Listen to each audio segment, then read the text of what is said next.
नमस्कार, राम राम, सत श्री अकाल। स्वागत है आप सभी का आपके अपने YouTube channel study with Ashutosh मान में। दोस्तों, हम लोगों ने पिछले वीडियो में वर्णमाला के बारे में जाना था। वर्णमाला में भी हम लोगों ने स्वर के बारे में जाना था कि स्वर कौन कौन से होते हैं, कैसे इनका वर्गीकरण किया गया तथा इनके उच्चारण स्थान कहाँ कहाँ से होते हैं। जो स्वर है उनके उच्चारण स्थान के बारे में हम लोगों ने जाना था।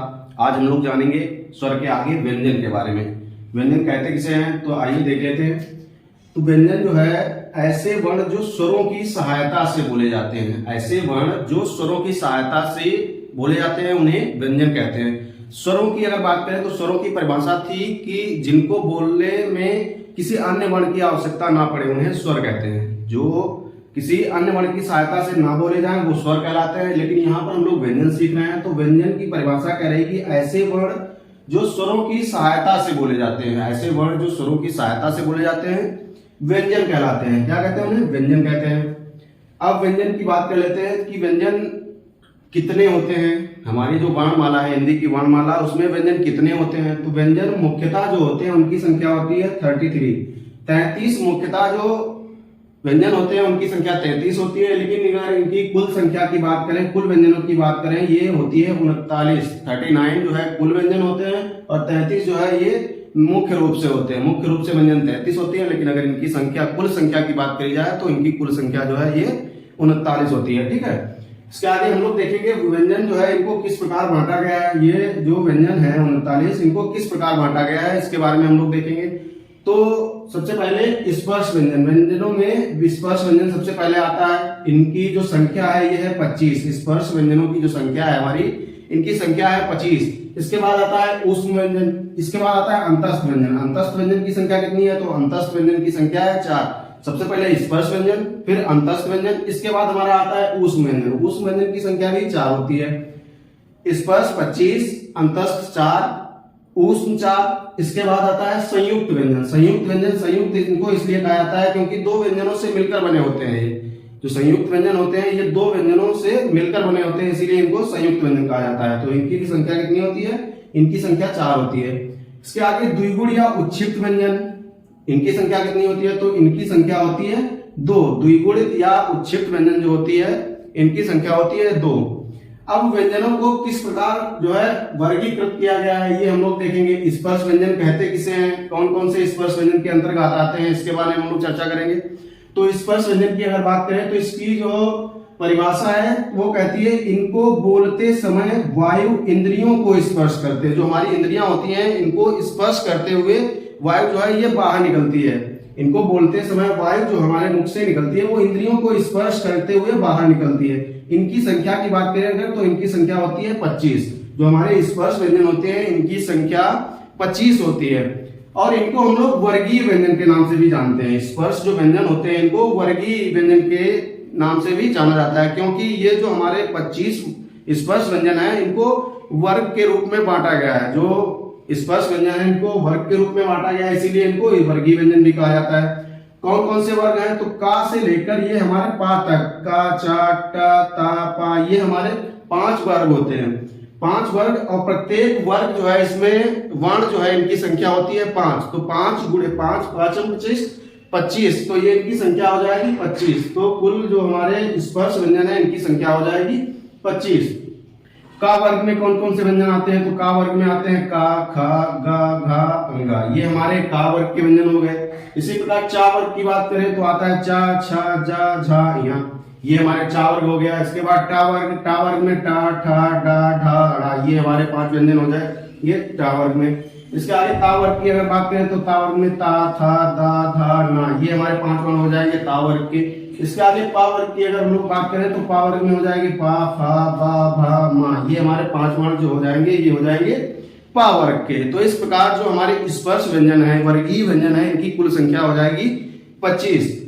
अब जो पंचमाक्षर होते हैं, जो पंचम अक्षर होता है, इनको अन्य जो है नामों से जाना जाता है। कौन कौन से नामों से जाना जाता है उसके बारे में हम लोग जान लेते हैं। तो जो हमारा पंचमाक्षर होता है वर्गीय व्यंजन स्पर्श व्यंजन के अंतर्गत जो हमारा पंचम अक्षर होता है इनको किन किन नामों से जाना जाता है, तो इनके नाम यहाँ दिए गए हैं।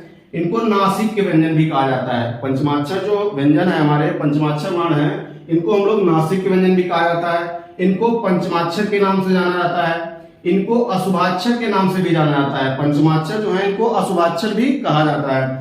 इसके बाद इनको दग्धाक्षर भी कहा जाता है। नासिक व्यंजन, पंचमाक्षर, अशुभाक्षर तथा दग्धाक्षर, ये जो है हमारे पंचम अक्षर, जो वर्गीय व्यंजन के अंतर्गत जो हमारे पंचम अक्षर आते हैं, इनको इन नामों से जाना जाता है। नासिक, पंचमाक्षर, अशुभाक्षर और दग्धाक्षर के नाम से जाना जाता है। अब इसमें बात करें कि कई बार क्वेश्चन एग्जाम में वर्णमाला से पुट होता है, तो इसमें अघोष, सघोष, अल्पप्राण, महाप्राण, यहाँ से क्वेश्चन का पुटअप होना मतलब स्वाभाविक है, यहाँ से क्वेश्चन बनता ही बनता है। तो इसके बारे में हम लोग जान लेते हैं। अघोष, सघोष। अघोष, सघोष क्या होते हैं? अघोष, सघोष, तो उसके बारे में हम लोग जान लेते हैं। अघोष के अंतर्गत कौन कौन से वर्ण आते हैं, अघोष कहते किसे हैं, ये जानेंगे। तो अघोष वर्ण वे वर्ण होते हैं जिनके उच्चारण में स्वर तंत्री जो है ये गला पर दबाव नहीं बनाती है। जिनके उच्चारण में जो स्वर तंत्री होती है, जिसके उच्चारण किया जाता है, तो जो स्वर तंत्री होती है उस पर गला दबाव नहीं बनाता है। जो हमारे अघोष वर्ण होते हैं उनके उच्चारण में स्वर तंत्री जो होती है उस पर गला दबाव नहीं बनाता है, मतलब नहीं होता है, तो गला दबाव नहीं बनाता है, इनको अघोष वर्ण कहा जाता है। अघोष वर्ण में कौन कौन से वर्ण आते हैं? तो जो हमारे वर्गीय व्यंजन है इनमें वर्ग का पहला अक्षर, वर्ग का दूसरा अक्षर, जो वर्गीय व्यंजन है इसमें वर्ग का पहला अक्षर, मतलब ये हो गए वर्ग के पहले अक्षर, ये हो गए वर्ग के द्वितीय अक्षर, और तीनों सा, सा, ख, सा, ये तीनों सा ये हमारी आती हैं अघोष के अंतर्गत। वर्ग के पहले अक्षर, वर्ग के दूसरे अक्षर तथा तीनों सा ये हमारी आती हैं अघोष वर्ण के अंतर्गत।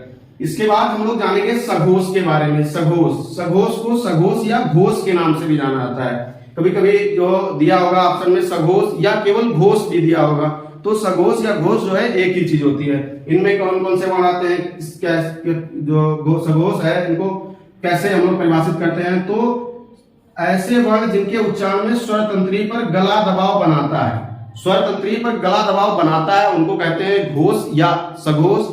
जिनको जो हमारा गला दबाव नहीं बनाता है उनको हम लोग क्या कहते हैं? तो अघोष कहते हैं। अब ये है हमारा सघोष, तो सा मतलब साथ होता है, तो मतलब गले का इसमें यूज होगा, गला जो है स्वर तंत्री पर दबाव बनाएगा। इसमें कौन कौन से वर्ण आते हैं? तो इसमें वर्ण आते हैं वर्गों के तृतीय, चतुर्थ और पंचम वर्ण। ये तृतीय, चतुर्थ और पंचम वर्ण ये जो है इसमें सघोष के अंतर्गत आते हैं, तथा इसमें अन्य सभी वर्ण आते हैं। तृतीय मतलब अगर हम कह सकते हैं इसके लिए कह सकते हैं सघोष वर्ण के लिए कि जो वर्ग के प्रथम और द्वितीय अक्षर हैं इनको छोड़कर जितने भी वर्ण होते हैं वो हमारे, इनको छोड़कर साथ ही साथ तीनों सा जो है इनको छोड़कर हमारे जितने भी वर्ण बचते हैं वो हमारे सघोष के अंतर्गत आते हैं।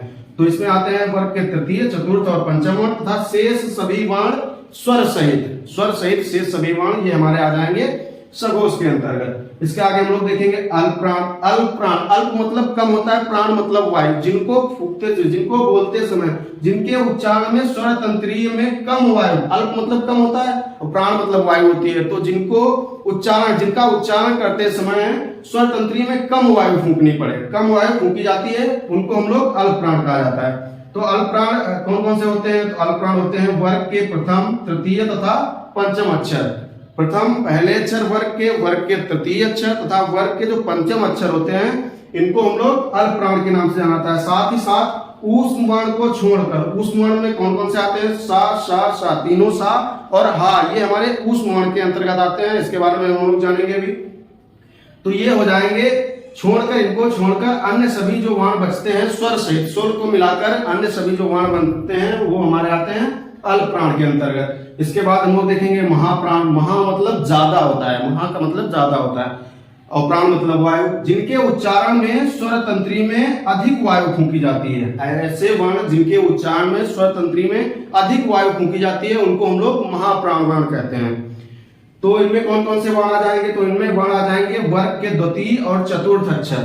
वर्ग में जो दूसरे और चतुर्थ अक्षर जो होंगे वो हमारे आ जाएंगे महाप्राण के अंतर्गत। साथ ही साथ ऊष्म वर्ण जो होंगे, मतलब ऊष्म वर्ण कौन से होते हैं? सा, ख, सा और हा ये हमारे ऊष्म वर्ण होते हैं, तो ये आ जाएंगे महाप्राण के अंतर्गत। हम लोगों ने जाना स्पर्श व्यंजन को वर्गीय व्यंजन कहते हैं। वर्गीय व्यंजन में सघोष, अघोष जाना हम लोगों ने, अल्पप्राण, महाप्राण जाना। कौन कौन से वर्ण सघोष होते हैं? तो सघोष वर्ण वो वर्ण होते हैं जिनके उच्चारण में जो स्वर तंत्री है गले पर दबाव बनाती है उनको हम लोग सघोष या घोष वर्ण कहते हैं। इनमें कौन कौन से वर्ण आते हैं? तो ये वर्ण आते हैं वर्ग के तृतीय, चतुर्थ और पंचम अक्षर तथा अन्य सभी जो वर्ण हैं स्वर सहित वो हमारे सघोष के अंतर्गत आते हैं।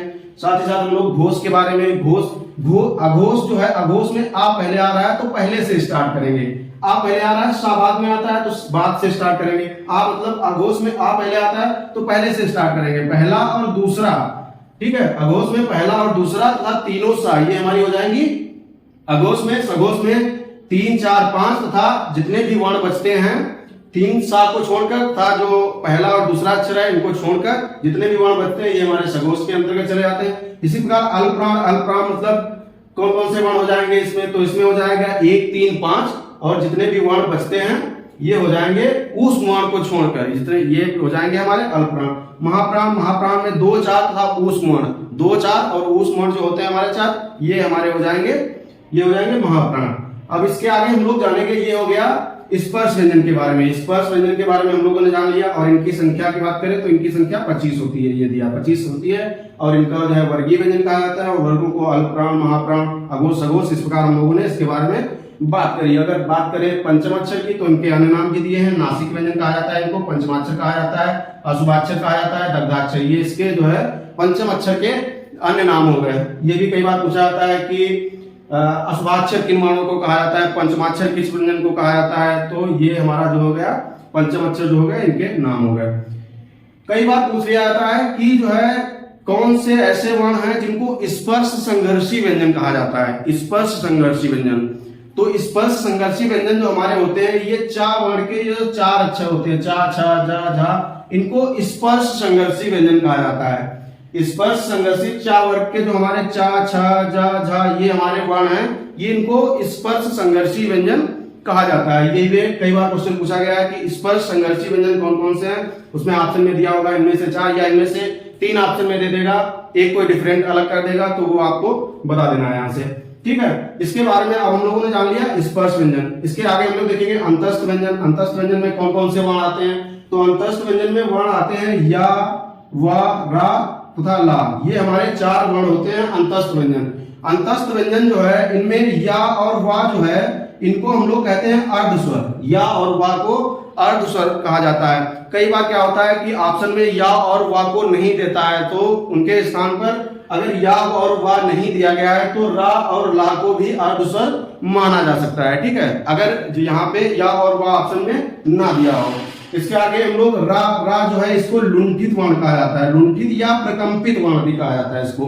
रा जो है हमारा, इसको रा को लुंठित या प्रकंपित वर्ण कहा जाता है। इसके आगे जो ला है, ला को पार्श्विक वर्ण कहा जाता है। ला हमारा जो है इसको पार्श्विक वर्ण कहा जाता है। रा को लुंठित या प्रकंपित वर्ण कहा जाता है तथा या और वा जो है ये हमारे अर्धस्वर कहलाते हैं।